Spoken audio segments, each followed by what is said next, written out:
Hello everybody and welcome to the July podcast with me, Jay, the Gaelic Moonchild. On this episode we will be talking about Mercury reaching its greatest western elongation, the Cancer new moon, the Delta Aphids and Perseids meteor shower, the Capricorn Aquarius full moon, the move into the Leo zodiac sign, and Lunasa, Lammas, the first harvest. So, grab yourself a nice drink, get comfy, here we go. So, first up this month we have Mercury reaching its greatest western elongation on Sunday, the 4th of July. During planetary elongation, Mercury will reach its maximum distance from the Sun. Greatest elongation for Mercury finds the planet sitting between 18 and 28 degrees from the Sun, and this time Mercury can be found at 21.6 degrees. If you want to capture a glimpse of the planet that is closest to the Sun, now is an opportune time to do so.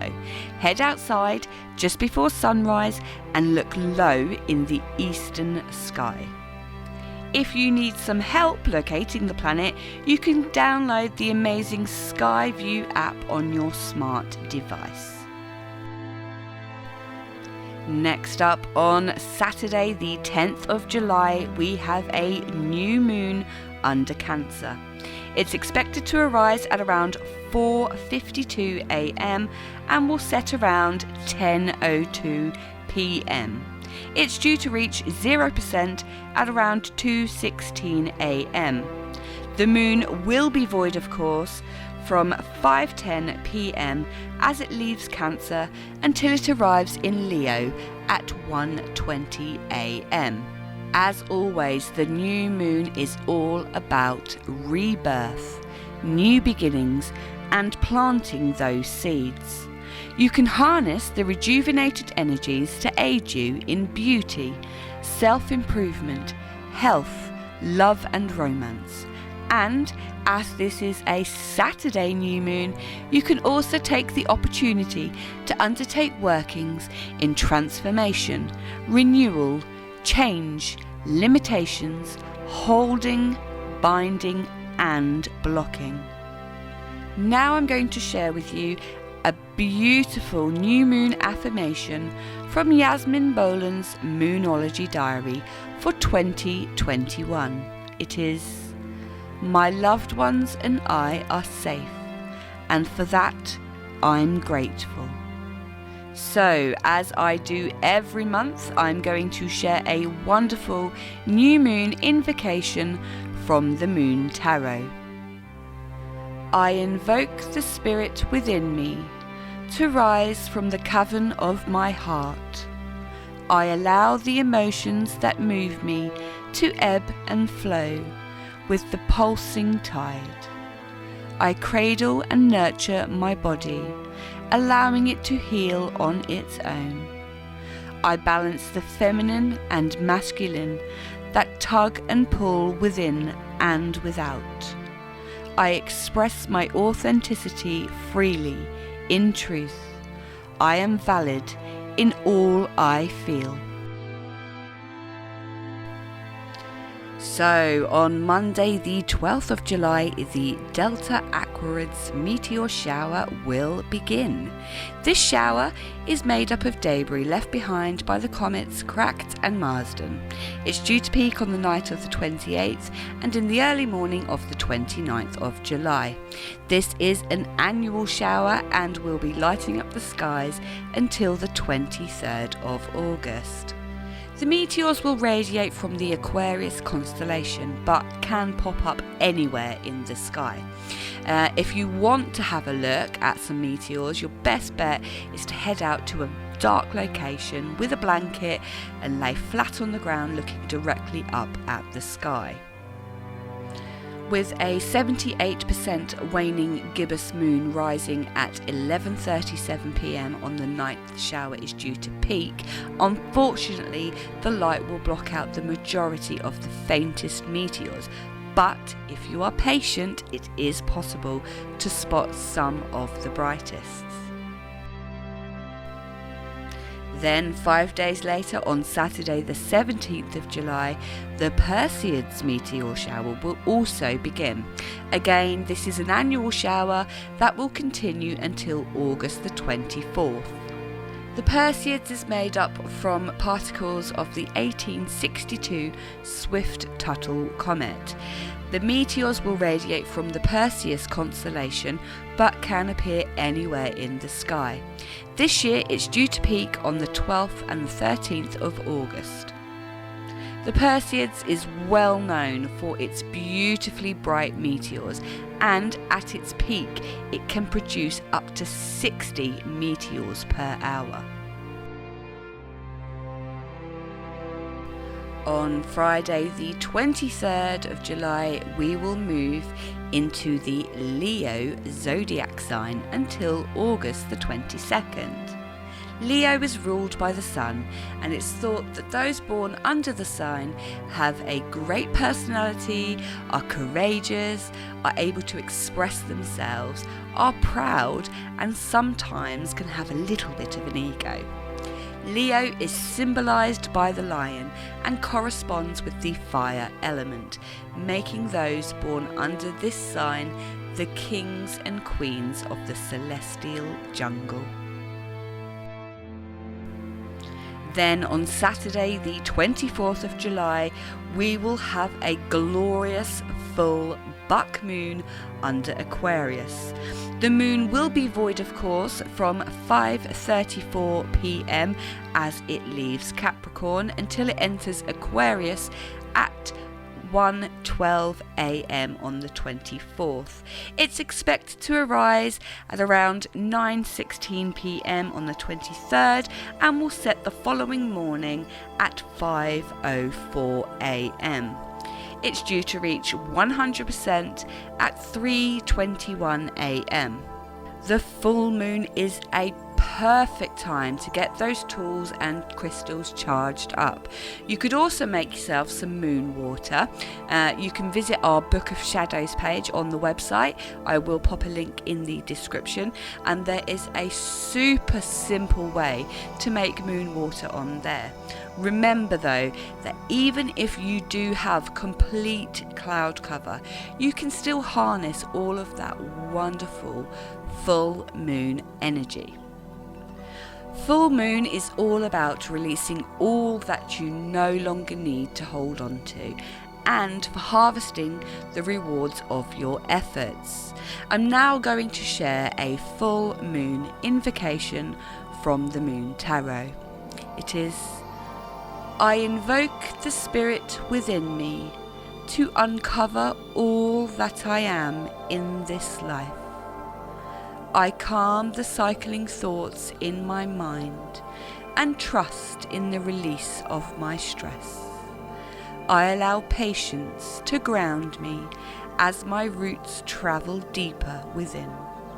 I nurture my flowering soul as it reaches to the moon above. I am grateful and ready for this transformation of my whole entire being. As always, another beautiful invocation from the Moon Tarot. Now it's time to share a full moon release that I have written especially for this episode. Beautiful buck moon, we call upon thee.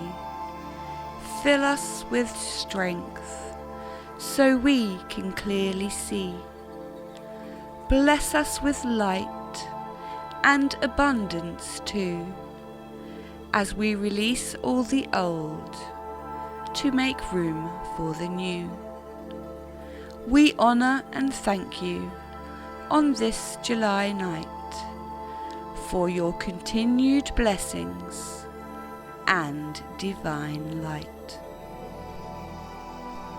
And finally this month at sunset on Saturday the 31st of July until sunset on the 1st of August, we will be celebrating Lunasa or Lammas.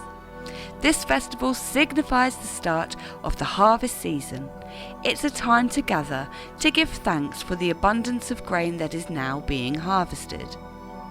This Sabbat also honours the Celtic god Lu, Sun King, and the god of light.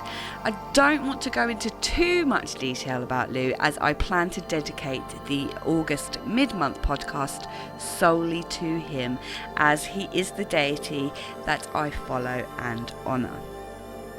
So, as it is Lunasa, I'd really love to share the Ballad of John Barleycorn with you. There was 3 kings into the east, 3 kings both great and high, and they had sworn a solemn oath, John Barleycorn should die. They took a plough and ploughed him down, put clods upon his head, and they had sworn a solemn oath, John Barleycorn was dead. But the cheerful spring came kindly on, and showers began to fall. John Barleycorn got up again, and sore surprised them all. The sultry suns of summer came, and he grew thick and strong, his head well armed with pointed spears, that no one should him wrong. The sober autumn entered mild, when he grew wan and pale. His bending joints and drooping head showed he'd began to fail. His colour sickened more and more, he faded into age, and then his enemies began to show their deadly rage. They've taken a weapon long and sharp, and cut him by the knee, then tied him fast upon a cart, like a rogue for forgery. They laid him down upon his back, and cudgelled him full sore. They hung him up before the storm, and turned him over and over. They filled up a darksome pit, with water to the brim. They heaved in John Barleycorn, there let him sink or swim.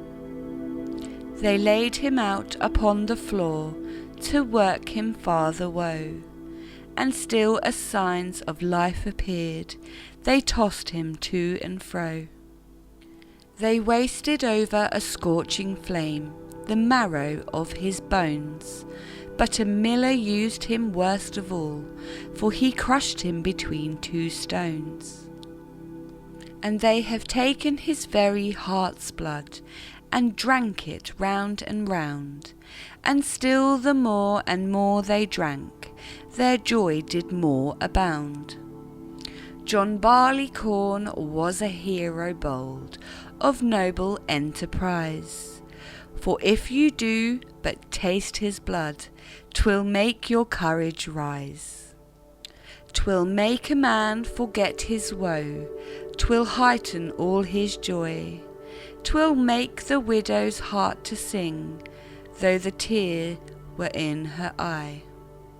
Then let us toast John Barleycorn, each man a glass in hand, and may his great posterity never fail in old Scotland.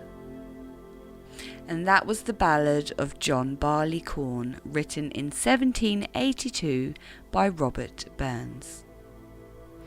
If you have little people in your life like me, then you can head on over to our Story Corner page on the website and check out the Rupert's Tales Rupert Learns About Lammas story. It is an absolutely fantastic way to explain the Sabbats to the little ones. And that brings us to the end of our July podcast. Please do feel free to pop over and check out our website and our Facebook and YouTube pages. Links are in the description. Thank you all so much for tuning in to this episode. I really do appreciate every single one of you. And if you would like to share with anybody who you think may be interested in having a little listen, please do feel free to do so. Thank you so much. Brightest of blessings from my heart to yours.